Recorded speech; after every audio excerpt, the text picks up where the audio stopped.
Welcome to the Business Awards Show, the podcast celebrating the entrepreneurs, innovators, and business leaders making an award-winning impact. I'm your host, Debbie Gilbert, and I'm the founder of the Best SME Awards and the Best Business Women Awards.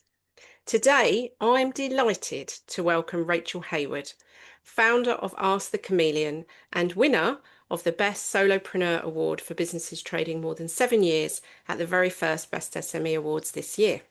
Rachel is an award-winning bid writer, funding specialist, and business champion who has helped businesses, charities, and organisations secure millions of pounds in contracts, grants, and opportunities through her expertise in tenders, funding bids, and award submissions. But what makes Rachel truly stand out is her passion for supporting and championing small businesses through collaboration, mentoring, and volunteering. Rachel has built a business rooted not only in commercial success, but also in impact and generosity. In today's episode, we'll be talking about entrepreneurship, resilience, building a successful solo business, and the power of words in winning opportunities, and what it really takes to stand out in business awards and funding applications. So, Rachel, welcome to the show. Thank you very much, Debbie. What an intro. Thank you. Well, I'm honoured that you've taken the time out to come and talk to me today because you've had a very long career doing what you're doing. And I know people are going to be really interested to hear about your story, which began back in 2015 when you started your business. So tell us what led you to start Ask the Chameleon. Um, I had a wonderful career working in the voluntary and community sector up in the Midlands where I'm from. And it was redundancy. I truly never thought that that would happen. I'm HR by trade. And it did. I thought I would work where I was working for the charity for forever. And I really didn't know what I wanted to be. I've never known what I wanted to be. I still don't.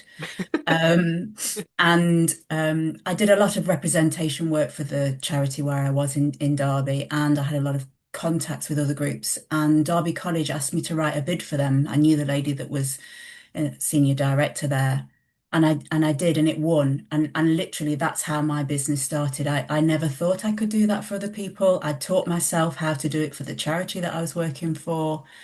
And I genuinely thought, oh, I'll just do this for a bit and then I'll have to go and get a proper job. And it never happened. I did work part-time for the college because I'm very risk adverse and I Mm, worried, and I come from a family of self-employed people. I know how hard this is, right? mm. And I worried that that wasn't really in the stars for me, even though I'd worked in a very entrepreneurial way in the companies that I'd worked for. And here we are 11 years later, still don't know what I want to be when I grow up, and still thinking, oh my God, the phone's not going to ring tomorrow, and that's it. I'm going to have to go and get a proper job. So when you set up Ask the Chameleon, where did the name come from? I'm really curious about that. Yeah, it does always spark a conversation, which is great in itself, right? Mm, So I traded for a little bit as Rachel Hayward Consultancy, and that just gave me the ick. mm. Um, and a friend of mine working at the university said, let me help you. So we sat down and I said, I feel that I could do so many different things. Like a chameleon, I could change according to what the clients needed. But I was aware that that can sometimes have a bit of a negative connotation attached to Mm. it. But I liked it. And then my heart was set on it. And then I thought, well, I want to be at the beginning of any A to Z list at events.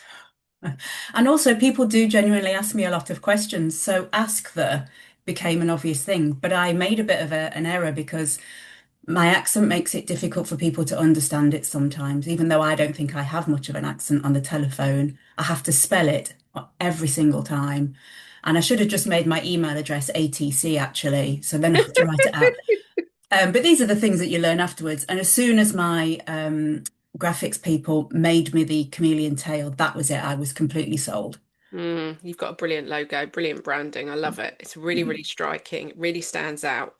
So back in 2015, you kind of fell into running this business that you've got today.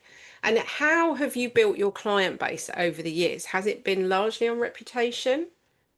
I would say so. In the very early days, social media was a little thing. And I originally started writing a lot of charitable grants because that was my background. So initially, my connections were charities. It was word of mouth. I was a part-time university academic at the same time. So, building it steadily. First year was great. Second year was a shocker. Third year got better. So very much up and down, which I've come to now expect and try to accommodate. But after a while, I was being asked to write things that were more commercial tenders for SMEs, and I've discovered that actually there's a lot of similarity between charitable organisations and small owner managed businesses. The only difference is the language is slightly different. So I got myself a business coach. I wanted somebody that was experienced in writing tenders. I waited a long time to find him. Mm, And he really helped me because I had a lot of technical questions. mm, And that really spurred my business on. So I'm talking pre-lockdown. I really started to get into my stride. So the charitable clients have come down because the environment's so competitive for them. COVID took a lot of the money out. And also, I get really upset when I don't win. And I get really upset if I don't win for my charity clients. So I have mm, to balance that really. mm. So yeah, so that's how it's worked. And then over time, LinkedIn has been a great source for me, networking, membership groups. So yeah, that's been my main source of referral. And was it a conscious decision to stay a solopreneur, to build your business around you and not employ lots of people? Was that a conscious decision?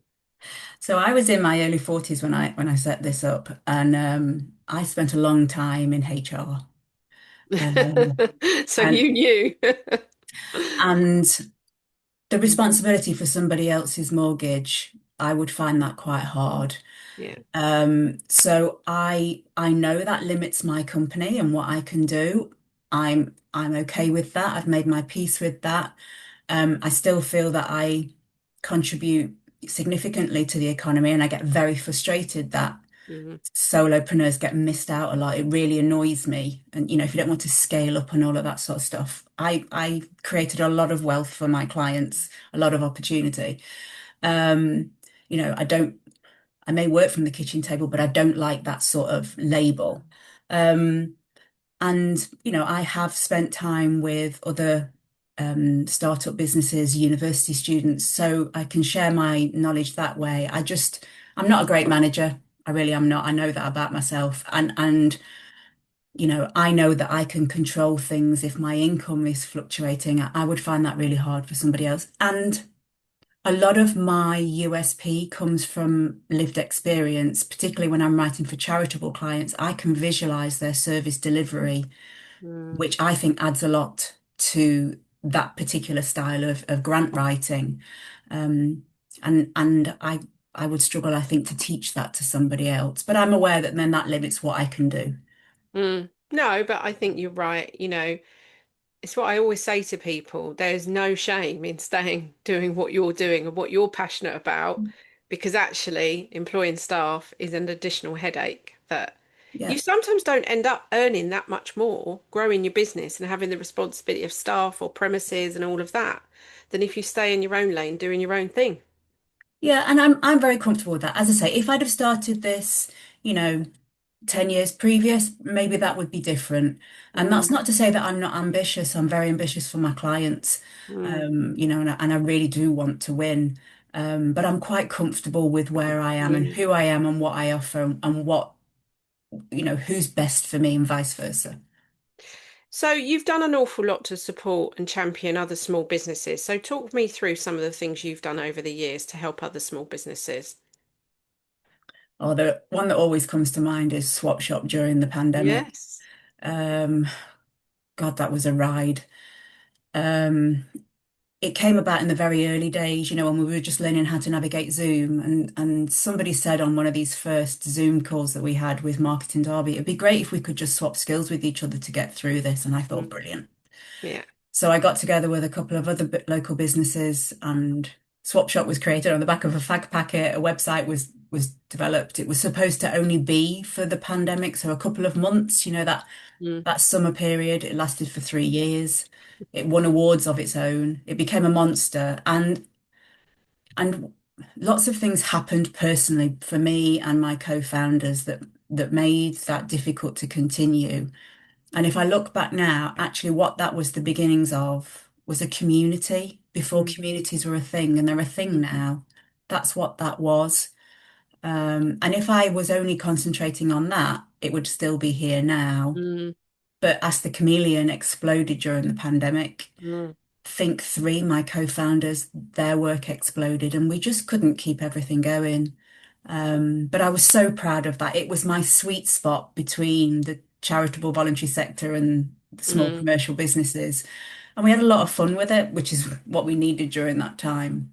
mm, So we did that. Um, I've been a member of the FSB since more or less since I started Ask the Chameleon. I was an area lead for a while, which is a volunteer position. I've represented small businesses in Derby at various steering groups. And I just try and let the policy people know actually what it's like, at the mm, sharp end. yeah. Because I think it can be very hard to hear people talk about self-employment when they don't have that lived experience. I find it very hard to accept advice and support from people that have never worn the t-shirt because it's like unlike anything else. Yeah, it is. You're so right. And that's why for me, it's important to have categories in awards that recognise solopreneurs because they are such an integral part of our business economy and they're often overlooked in business awards. And I don't know why, because it's crazy, you know? So let's talk a bit about business awards. So you write award entries for people, which, is actually not dissimilar to writing grant bids and funding bids, is it really? So how Everything, do you, pardon? sorry, everything I do self-taught, so Yeah. they are the same. So how do you approach working with someone who comes to you, wanting you to help them with their award entry? Because this is a question I get asked a lot from people who don't feel they've got the time or the expertise to write their own award entry. And they say, well, how does it work? How do they write my entry for me? So maybe talk me through a little bit about your process. Oh, I grill them a lot. Um, and I have a call like this and I get them talking. Um, because that's when it all starts to happen. And that's when the magic occurs and they start to say things. And I think, oh, that's brilliant.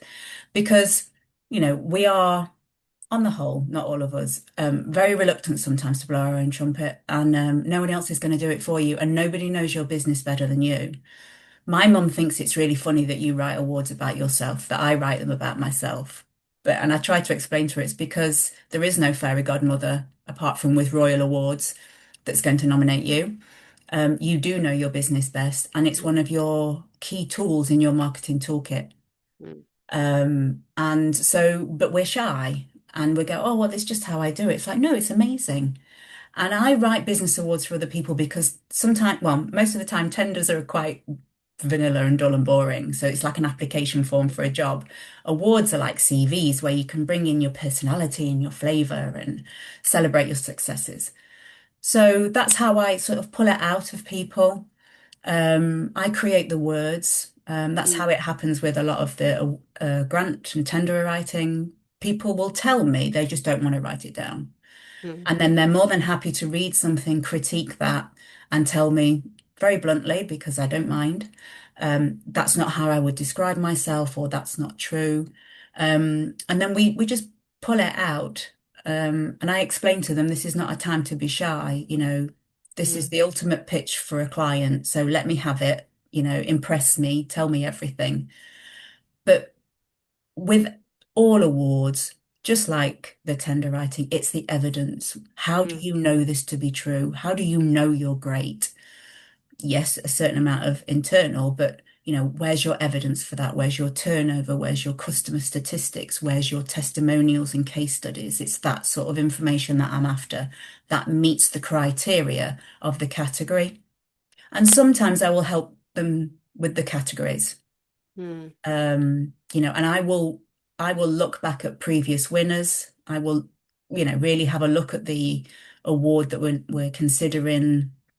look behind the scenes, read all about it on their website, read all the Mm, application criteria and guidance.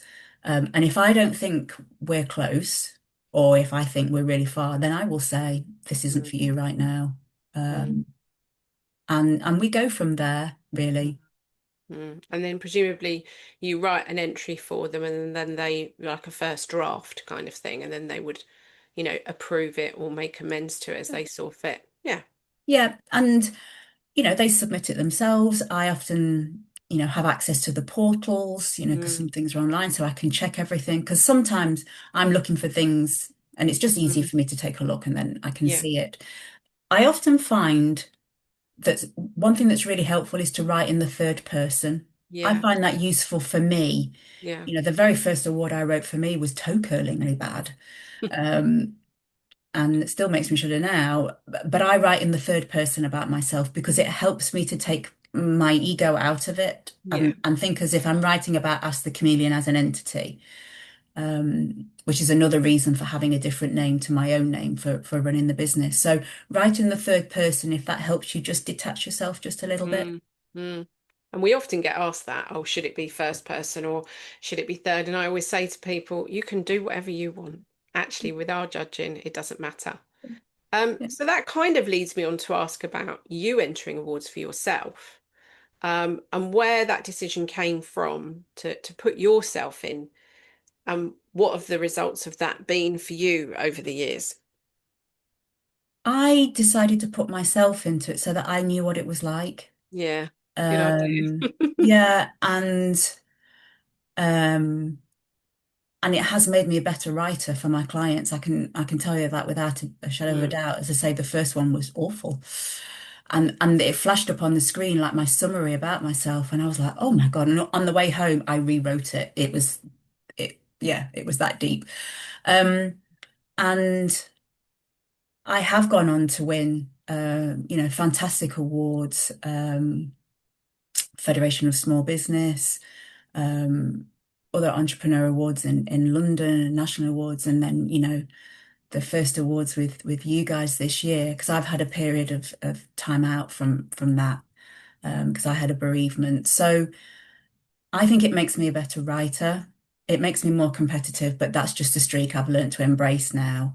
And it gives me an insight into what's going on, that I can then pass on. And I can say to clients, look, I've done this. I know how toe curling you're finding it. I don't have anybody to say it to. I don't have anybody that's going to go, come on, Rachel, you are good, you can do this. I have to try and find that from the multiple personalities that I have. So I can say to them, I know this is difficult, and I also know what it's like not to win, mm, and I know what it's like to be a finalist, and I'm telling you this is how you can use it because winning the awards has brought me new customers without a mm. doubt. I know that to be true. It's brought me collaborators, and and also I have to say this. Running a business is hard work. You make a Mm, lot of sacrifices. I know that. I knew that before I started. mm. But the awards give you an opportunity to look back and think, damn, I've done a lot and I'm proud of that. And I want to tell everybody else that I'm proud of that too. So I think they're a very motivational thing, especially if you're a one-woman band. Yeah, I do as well. I think they are a big motivational tool, because I think sometimes you just feel like, oh, business is such a slog, isn't it? And it's great to be recognized for what we're doing. Yeah, and when do you get the opportunity to look back and think, look at what I did? And perhaps Mm, also that enables you to think, well, I'm going to do this moving forward because I've now looked back through my sales and I can see which ones have brought me in the most and which ones I've mm. enjoyed the most and all of that. I think that you can lose that opportunity when you're a solo business owner because there's nobody else to challenge you on that and ask you those questions. So I think awards bring that full circle. I think so. I do agree. I'm going to talk about the dreaded AI now, because we're seeing this more and more in the Best Businesswomen Awards and the Best SME Awards. And what we're now seeing is duplicate entries. So because people are putting it through these AI engines and they are churning out the same responses to completely different businesses, but because they've put these questions into AI, we're seeing this uptick. So, from your perspective, share what you think the dangers of using AI for your award entry, apart from the one I've just mentioned. Yeah, wow. Um, I always worry about AI. I use AI. He's called Colin to me. He's my errant apprentice that on a regular basis gets giddy. So I use him very sparingly. I very rarely give him my final polished version because even though I have paid AI, I'm still nervous about that. Mm, But again, as a solo person, he saves me a lot of time. But mm, he's only as good as the information that I feed, and mm, I don't trust the robot. So I think it needs to be embraced in the same way that we use word counts and Grammarly and all of those sorts of mm, things, but you do not rely on it. So I use it as a starter for 10 sometimes if I'm struggling with something. Um, I try and keep everything anonymous as possibly as much as I can. I never share anything financial or anything like that. no, Um, and I see it as a tool. I would never give it something and then send that out because I've used it recently for some grant research and it's wrong. mm, So there we are. So, mm, it is very much that apprentice level. Give me yeah, starter. Oh, I quite like that. No, I don't like that. Fine. That's how I use Colin. And he can't count words. He can't do it. He gets that wrong all the time. So yeah, I use him to help me. He does mm, not replace me. And whilst sometimes, yes, I wonder whether demand for my services will go down because of that. mm, I still think that there is enough in my lived experience of delivery and grant writing and awards writing, which means that there will still be that level of demand because, as you say, things are going to be just replicated and vanilla. mm. And with some of my grant writing and my tender writing, they're asking you to not use it at all. Oh, interesting. We're actually Yeah, stipulating that now. yeah. So we've got some saying not allowed to use it at all, to some saying you have to declare it and say that, you've checked it and everything. And what I think will come back is presentations. Mm, Because people will want in both areas, awards and grants and tender writing, because they want to make sure that you can deliver it and it's not just the robot saying how amazing you are. yeah, so for the benefit of our listeners, grants are, for want of a better word, pots of money that charities or organisations can apply to. Yeah. Um, so there are quite strict rules around these grants, aren't there? And somebody like you has the knowledge and experience to understand whether somebody's eligible for that Yeah. and what information that they need, which, like you've just alluded to, AI may give misinformation. So you could miss out on a grant that you could apply for, or maybe you're applying for something that you're not eligible for. Yeah, yeah, definitely. And I've been a bit surprised by the mistakes that my AI has made. So yeah, I like I say, don't trust the robot. No, it's very, very true. So if people are sitting there twiddling their thumb thinking, oh, I've got to do an award entry, but I don't really know where to start, and I don't know the key things that I should be adding to make my entry stand out, what are the top things that you think people should be making sure they put in? Evidence is crucial. Mm, I treat them like applying for a job because that's my HR background. mm, So I look through the criteria and I ask myself honestly, do I meet them all? yeah. And then if I do, it's like, but how do I really meet them? So it's like, what are the desirables that I show? Why it is a beauty contest in so many ways. Why am I the best? So and this is the conversation I have with myself. There are six bid writers. We're all applying for it. Why should I stand out? And I always think, what makes me interesting? And I think about the reader. Mm, I think about them, especially if there's lots. I think about them very much. And I try and make it easy for them to follow my answer, to answer the criteria that they're looking for in a way that makes it easy for them. So I try and build that rapport in the written word to help them whilst also being memorable, meeting the criteria and those sorts of things. Mm, Um, because it is still a human being reading them, mm. so that's where you want to leap out from the page a little bit and be that memorable individual for all the right reasons. Do you know, I was at an event yesterday and this guy turned around to me because we're actually at the moment building this brand new award software at the moment. And so I was talking a bit about that. And then he said, well, you don't really need judges, to be honest, do you? So I looked at him and I was like, sorry. And he said, well, you could just run the entries through an AI checker and they can score it. And I said, well, yes, I suppose I could. But actually, the human aspect of awards is so important to me. We're gathering people in a room. We are not really, in my opinion, at a stage where we want to be that sterile that a computer decides on who's going to be a finalist and who's going to win it. I just feel like there is the human element. And he was like, yeah, but imagine at how much time that's taking. How many judges have you got? And I was like, well, I've got about 33 judges. 33. And I was like, yeah. And each entry is seen by three different judges. Well, you need to just cut your processes. And I said, no, I don't think so. That's not what I want to be doing. And I think there's a human element, like you've just said, of reading those stories and seeing what's resonating with people. And I think you're being judged by peers. Mm. And I think we all know, I mean, you and I know particularly that there are awards and there are awards. Um, and and that's where I steer my clients to, are those that are robust, that have proper judging. I do think you need to hit the judges right between the eyes with your first couple of Yeah. sentences and paragraph, because again, they are reading so many, and some judges might not be given a lot of time. I also think about that. Mm. But I think those awards that are good are the ones that are robust, that have been judged by a team of experienced people. And that's what makes them aspirational and valuable. And those are the awards that I want to be writing for my clients, that actually mean something, Mm. not something that they've just paid 250 quid for a piece of glass for. That's not, Don't get me started on that. I know, I know. But according to this man, we will not be doing physical judging in 5 years' time. It will all be done by Colin the robot. Oh, well, And not at the I was a bit moment. like, oh no, I don't think so. Not on my watch, is what I ended up saying. No.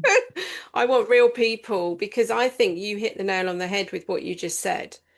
Because actually, if you've walked the walk, and that's why my judges are all experienced business owners, if you have walked that walk, you can absolutely identify with what is being said, far greater than a piece of AI would ever identify with, I And think. the awards are there to lift people up, Yeah. to recognize the sacrifices and the amazing work they've done and everything, and that's what they're for. And Mm. and peers know that, like you say, they've been there, they've walked it. So, what's on the agenda for you over the next couple of years? Have you got anything that you're doing that you're working on, or are you just working on keeping your clients happy? Um, well, I've just recently finished a crowdfunder for Trent Rowing Club, but that's part of a larger piece of work. My dad was their president for 35 years, so I did my first ever crowdfunder. Never done that before.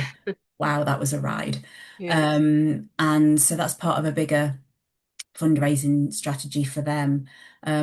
And I'm also running with my sister, my dad's company. So we're learning about commercial property. Oh, wow. So Wow. Yeah. yeah, so there's lots of new things on the horizon, as well as every tender that I pick up, every award is a new one really. So I'm not sure where the next 5 years will go. I can't believe I've been operational for, 11. That just seems to have gone in the blink of an eye. Um, so I'm quite open to see how things will go. I love writing about people, um, and I love writing about businesses and making sure that they're in the room and they're visible, and that they can see the opportunities that are coming down the road. Because without new people entering either marketplace, it will always go to the same people. And I'm Yeah. really keen that new people try. Yeah. Yes, it is competitive. Yes, it is on the tendering side a bit of a pain. Mm. But actually, it can bring considerable growth and security to your business. And the same with awards, it's just to give you the spotlight that you deserve. So yeah, more of the same. So the tendering business, is that mostly with construction or is that with all different types of companies? No, all different types, really. So I've got a debt recovery client. Oh, right. I'm just writing an IT Yeah, tender for Academy Trust. yeah. It can be anything, NHS electricians, Hmm. NHS consultants. The things that I don't do are academic research bids because No, they're very special. specific. So yeah, so I turn my hands to most things. You do, don't you? You've got quite a toolbox going on there. Oh, well, it's been lovely to chat to you today and find out more about what you've been up to. And it sounds quite exciting, actually. Never, Um, never a dull moment. No, never a dull moment. So, if you've been listening to today's episode, we're going to make sure Rachel's details are in the show notes. So, if you need help writing a tender, applying for a grant, or an award entry, you can contact Rachel for more information about the services that she offers at Ask the Chameleon. So, thank you for joining me today, Rachel, and I wish you continued success. Thank you very much.